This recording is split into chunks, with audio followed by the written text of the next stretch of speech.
নমস্কার শ্রোতা বন্ধুগণ, ভিন্ন স্বাদের গল্পের সমাহার চ্যানেলে আপনাদের সবাইকে স্বাগত জানাচ্ছি।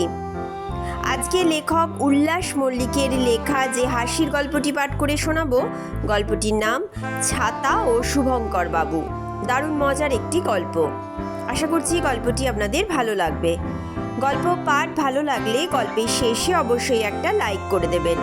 আমার চ্যানেলটিকে সাবস্ক্রাইব করে আমার পাশে থাকবেন। তো চলুন শুরু করা যাক আজকের গল্প, ছাতা ও শুভঙ্কর বাবু।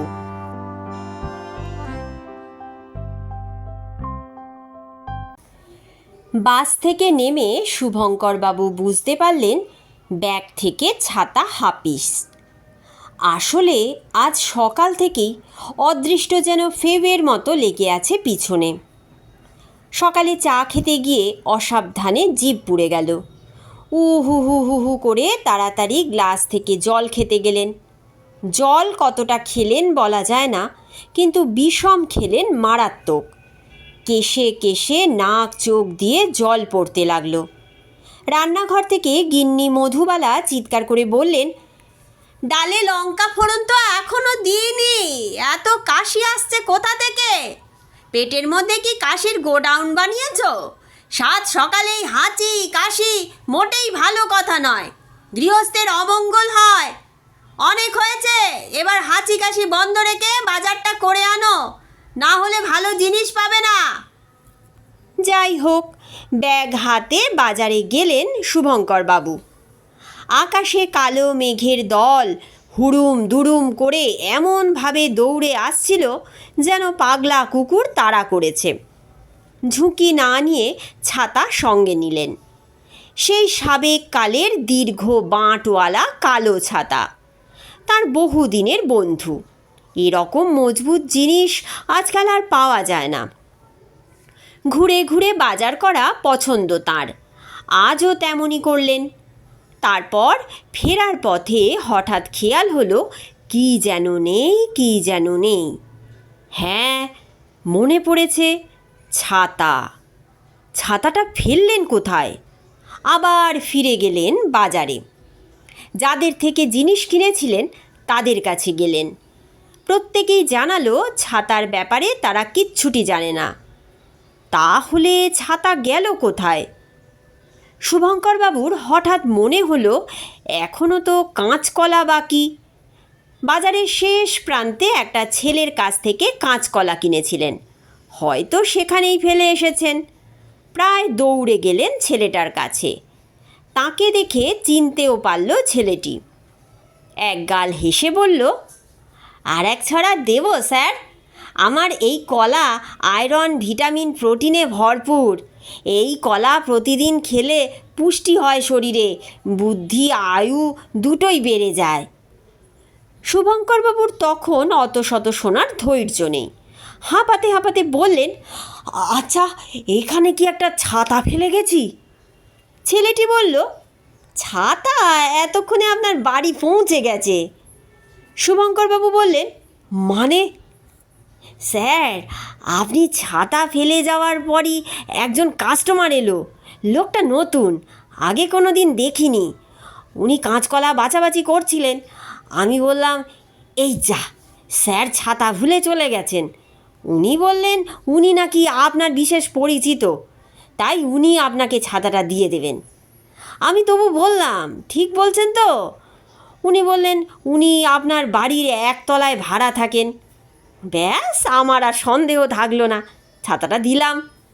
বলছি, স্যার, আপনার বাড়িতে ভাড়া দেওয়ার মতো আর একটা ঘর হবে? আমার এক বন্ধু ঘর খুঁজছে। ততক্ষণে যা বোঝার বুঝে গেছেন শুভঙ্কর বাবু। তার একতলা বাড়ির নিচের তলার ভাড়াটে কোনো দিনই ছাতা ফেরত দেবে না তাকে। হতাশ শুভঙ্কর বাবু ফিরে আসছিলেন। সেই কাঁচকলা ছোকরা পিছন থেকে ডাকলো, এক ছড়া নিলেন না স্যার? এই কাঁচকলায় বুদ্ধি বাড়ে। কোনো প্রকারে রাগ সামলে চলে এসেছিলেন তিনি। ভাত খেয়ে অফিসে বেরোনোর সময় গিন্নি বললেন, ছাতা কোথায়? অগত্যা ঘটনা কবুল করতেই হলো শুভঙ্কর বাবুকে। বৌমা পারমিতা আগ বাড়িয়ে বলল, আমার তো 4টে ছাতা, তা থেকে আপনি একটা নিয়ে যান। বৌমা একটা ছোট্ট ছাতা এনে ধরিয়ে দিল, বলল, আমার তো সব কটা ছাতা লাগে না, আপনি এটা নিয়ে যান। ছাতা হাতে নিয়ে খুব অবাক হয়ে গেলেন শুভঙ্কর বাবু। প্রথম কারণ, এত বেটে ছাতা আগে দেখেছেন বলে মনে পড়ছে না তার। বেটে না বলে বামন বলাই ভালো। আর দ্বিতীয়ত, একটা মানুষের 4টে ছাতা, একটা ছাতাই তো যথেষ্ট। শুভঙ্করবাবু নিজে চিরকাল একটা ছাতা নিয়েই তো কাটিয়ে দিলেন। শুভঙ্করবাবুর দৃঢ় বিশ্বাস, রাবণ ছাড়া কারো একাধিক ছাতার প্রয়োজন পড়ে না, সবই অর্থের অপচয়। বৌমা বলল, এটা 3-fold ছাতা, খোলার সময় একটু সাবধানে খুলবেন। শুভঙ্করবাবু ভাবলেন, কি দিনকালই না এলো, এ কি হোমিওপ্যাথি ওষুধের শিশি যে খুলতে হবে সাবধানে। তবে মনে মনে ঠাকুরকে ডাকলেন, এ ছাতা যেন খোলার দরকার না পড়ে। আজই অফিস থেকে ফেরার পথে নতুন ছাতা খরিদ করে নেবেন। কিন্তু মানুষ ভাবে এক আর হয় আর এক, বিশেষ করে বর্ষার দিনে। বাড়ি থেকে বাস স্টপ পর্যন্ত হেঁটে যান শুভঙ্করবাবু, মিনিট 15 লাগে। আজ বাড়ি থেকে বেরোনোর মিনিট 5 পরই শুরু হলো ঝিরঝিরে বৃষ্টি। অগত্যা ছাতা খুলতেই হয়, কিন্তু খুলতে গিয়ে বিপত্তি, কিছুতেই খুলছে না। একটু টানাটানি করলেন, ঝাঁকাঝাঁকিও, ভয়ও পাচ্ছেন, জিনিস নিজের নয় অন্যের, শৌখিন, দামও হয়তো অনেক, ভেঙে টেঙে গেলে মুশকিল। হঠাৎ মনে পড়ল সেই মন্ত্রটার কথা, ছোটবেলায় ঠাকুরমার কাছে শুনেছিলেন। ঠাকুরমাকে নাকি এটা দিয়েছিলেন ঠাকুরমার গুরুদেব, খুল যা সিম সিম। কোথাও কঠিন গেরোয়ে পড়ে গেলে ঠাকুরমা এই মন্ত্রটা বিড়বিড় করে বলতেন, তখন নাকি খুব জটিল গেরো খুলে যেত। ঠাকুরমার কথা শুনে শুভঙ্করবাবুও ট্রাই করছিলেন, কয়েকবার খুলেছিল, কয়েকবার খোলেনি। ঠাকুরমা বলেছিলেন মন্ত্র ঠিকমতো বলা হয়নি। যাই হোক, এখন মনে পড়ল সেই ছড়া। কিন্তু একটা সংশয় দেখা দিল মনে, দড়ির গেরো খোলার মন্ত্র ছাতায় কাজ করবে কি? তখনই বিশ্বনাথ ডাক্তারের কথা মনে পড়ল তাঁর। কিছুদিন আগে তার পেট ব্যথা হয়েছিল আর গিন্নির জ্বর। বিশ্বনাথ ডাক্তার এসে দুজনকে একই ওষুধ দিলেন। একটু অবাক হয়ে গিয়েছিলেন শুভঙ্করবাবু। ডাক্তারবাবু বলেছিলেন, আধুনিক ওষুধ এরকমই, বিভিন্ন জায়গায় আলাদা আলাদা কাজ করে। এখন সেই ভরসায় শুভঙ্করবাবু ঠাকুরমার সেই মন্ত্রটা আওড়ে ছাতা খোলার চেষ্টা করলেন। ছাতাটা সাত করে উপর দিকে উঠে একটু মাথা ঝাঁকিয়ে খুলল, কিন্তু সবটা নয়, আধখানা। এবং শুভঙ্করবাবুর ডান দিকে যে ব্যক্তি শশব্যস্ত হয়ে যাচ্ছিলেন, শিকের খোঁচা লাগলো তাঁর চোখে। এক চোখ চেপেই তেড়ে এলেন তিনি, বিস্তর গালমন্দ করলেন শুভঙ্করবাবুকে। বললেন, জানেন, আমার মামা উকিল। শুভঙ্করবাবু ভয়ে চুপসে গেলেন। বললেন, ও আচ্ছা আচ্ছা, আমি আপনার বিরুদ্ধে কেস করতেই পারি। শুভঙ্করবাবু বললেন, সে তো বটেই, কিন্তু কেস আমি করব না। ঝামেলা দেখে বেশ কিছু লোকজন জড়ো হয়ে গিয়েছিল। তাদের একজন বলে উঠলেন, কেন করবেন না? মামলা তো একটা করাই উচিত, চোখ বলে কথা। খোঁচা খাওয়া ভদ্রলোক বললেন, আমার দুপুরে একটা নেমন্তন্ন আছে, বটেশ্বরবাবুর নাতির মুখে ভাত। আরেকজন বললেন, আরে আপনি মামলাটা ঠুকে দিয়ে তারপর নেমন্তন্ন বাড়ি যান। খোঁচা খাওয়া ভদ্রলোক বলে উঠলেন, ধুর মশাই, একদম লেট করা যাবে না। বটেশ্বরবাবুর বাড়ি অনেকবার নেমন্তন্ন খেয়েছি, ওদের বাড়ির লোকজন সব বসে যায় ফার্স্ট ব্যাচে, আর ওদের সেকেন্ড ব্যাচ থেকেই টানাটানি পড়ে যায়। বলেই হন হন করে হাঁটা দিল লোকটা। ততক্ষণে বৃষ্টি ধরে এসেছে, ছাতার প্রয়োজন ফুরিয়েছে। এই আধখোলা ছাতার কী ব্যবস্থা হবে সেটা নিয়ে ভারী চিন্তিত হয়ে পড়লেন শুভঙ্করবাবু। কারণ যে কোনো দরকচা মার্কা জিনিসের মতো দরকচা মার্কা ছাতারও কোনো মূল্য নেই। হয় সবটা খোলা চাই, নয়তো পুরোটা বন্ধ। কি মনে করে ছাতার হ্যান্ডেল ধরে আর একবার ঝাঁকুনি দিলেন শুভঙ্করবাবু। এবার শটাং করে খুলে গেল ছাতা। কিন্তু ছোট্ট একটা বিপত্তি ঘটে গেল। ঠিক সেই সময়ই একটা ষাঁড় এসে পড়ল সামনে। ষাঁড়টা এমনিতেই একটু রকচটা, তারপর বৃষ্টি বাদলা তার একেবারেই পছন্দ নয়। মাথা এমনিতেই গরম ছিল। হঠাৎ ছাতাটা এগিয়ে আসায় তার বোধহয় মনে হলো কেউ তাকে চ্যালেঞ্জ জানাচ্ছে। চ্যালেঞ্জ নিতে সে সদা প্রস্তুত। অতএব শিং বাগিয়ে এগিয়ে এলো। কিন্তু শুভঙ্করবাবুর চ্যালেঞ্জ ছিল ষাঁড় নয়, ছাতার সঙ্গে। অতএব তিনি দৌড় দিলেন। পলায়নরত শত্রুকে আঘাত করতে নেই, এই সুশিক্ষা ষাঁড়ের ছিল না। সেও দৌড় দিল। কিছুটা দৌড়ানোর পর শুভঙ্করবাবুর উপলব্ধি হলো এই ষাঁড়ের সঙ্গে খোলা ছাতা হাতে দৌড়ে পাল্লা দেওয়া অসম্ভব। প্রাণ অথবা ছাতা, যে কোনো একটার মায়া ত্যাগ করতে হবে। বৌমার যেহেতু আরও 3টে ছাতা আছে, তাই ছাতার মায়া ত্যাগ করলেন আপাতত। ছাতা ফেলেই দৌড় দিলেন। সামনে একটা বাড়ির ছাদে মই ঠেকানো ছিল। মই বেয়ে উঠে পড়লেন ছাদে। তখনই একটা দৃশ্য চোখে পড়ল তাঁর।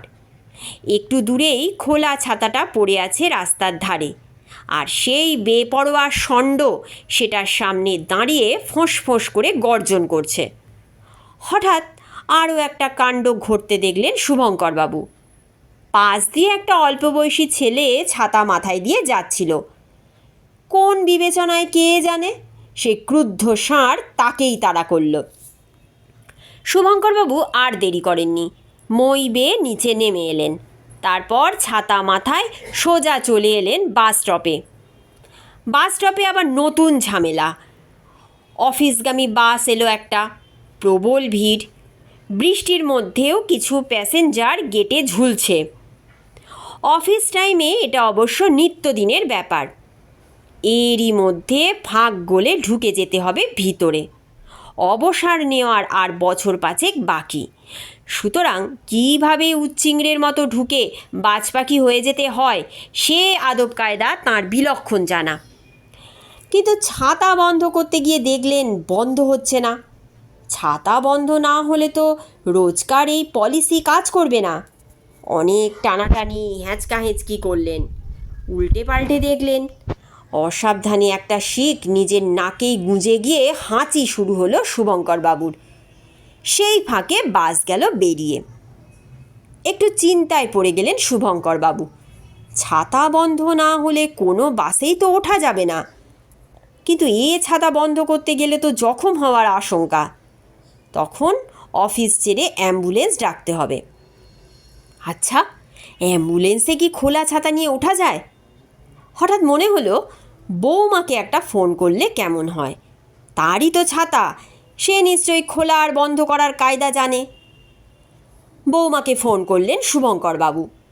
বৌমা পারমিতা জানালো, ছাতাটা একটু গড়বড় করছে বটে, বিশেষ করে বন্ধ করার সময়।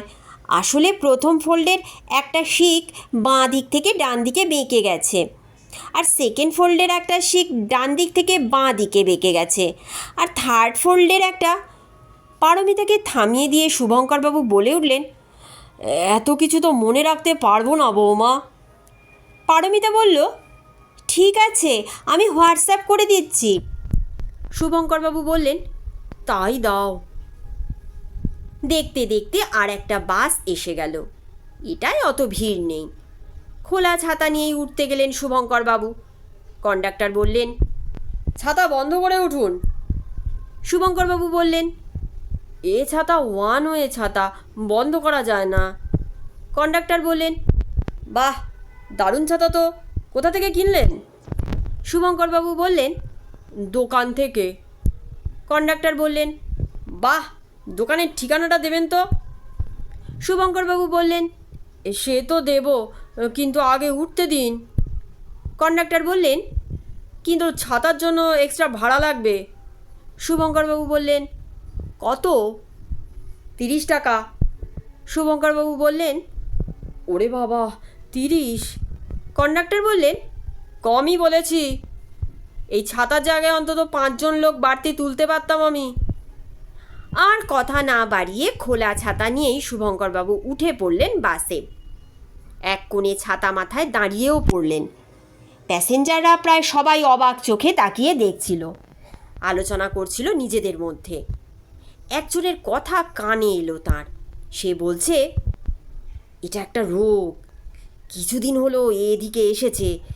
বর্ষাকালের প্রকোপ বাড়ে, রুগী ছাতা বন্ধ করতে ভয় পায়, এমনকি বাথরুমেও ঢোকে ছাতা মাথায় দিয়ে শাওয়ারে চান করে।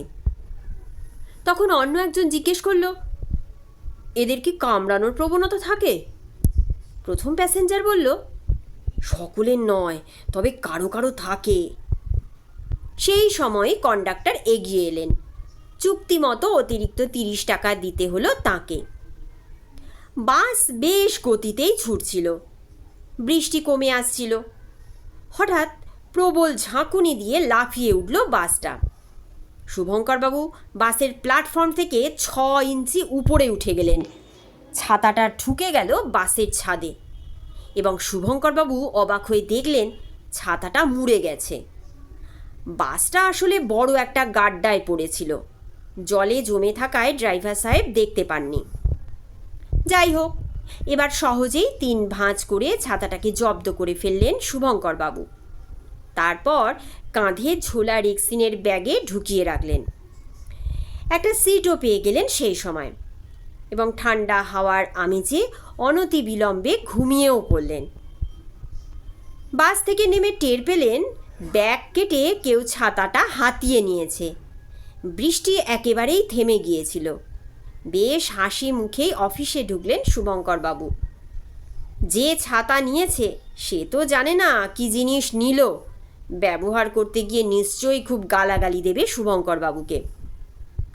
অফিস থেকে ফেরার সময় বাস থেকে যখন নামলেন তখন সন্ধে গড়িয়ে গেছে।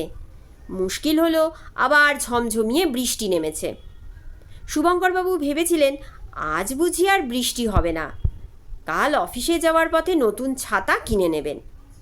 কিন্তু আবার বৃষ্টি। যাই হোক, খুব দ্রুত পথ হাঁটছিলেন শুভঙ্করবাবু।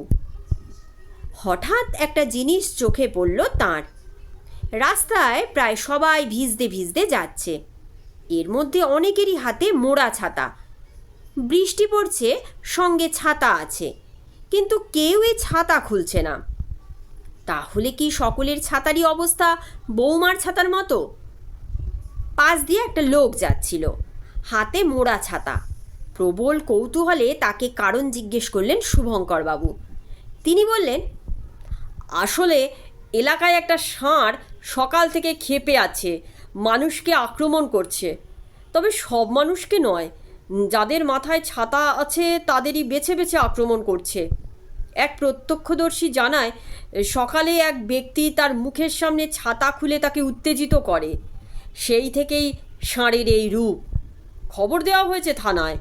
সেখান থেকে পরামর্শ দেওয়া হয়েছে যতই বৃষ্টি পড়ুক ছাতা মাথায় দেওয়া চলবে না, যতদিন না পরিস্থিতি স্বাভাবিক হয়। সেই ব্যক্তির খোঁজ চলছে। সব শুনে হাঁটার গতি বাড়িয়ে দিলেন শুভঙ্করবাবু।